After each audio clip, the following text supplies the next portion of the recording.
Hundreds of cities and counties throughout Virginia have passed ordinances claiming sanctuary from the threat of Second Amendment suppression in the state of Virginia.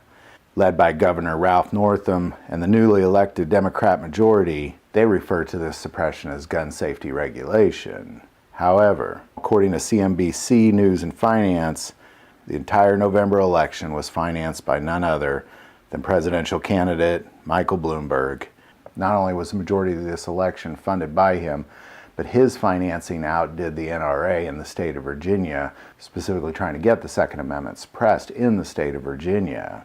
His agenda for the entire country is exactly the same.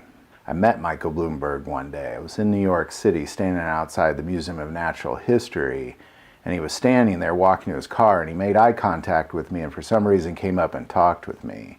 I walked down the street with him for a few blocks as we continued to talk, really just about New York City in general. He's a very nice man. However, kindness does not make it okay to suppress the Constitution of the United States, regardless of how much money you might have.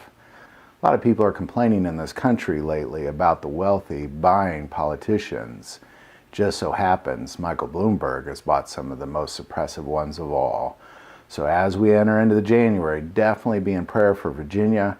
As you enter into the presidential election of 2020, definitely keep an eye on what people are not only saying, but what they're spending their money on. It's very important and shows where your money goes, that is where your heart is. And clearly the heart of presidential candidate Bloomberg is to suppress the Constitution of the United States under the banner of gun safety. Again, I'd like to congratulate these cities and counties making sanctuary for the Second Amendment, standing up for what is true, and that is in this country, the Constitution of the United States.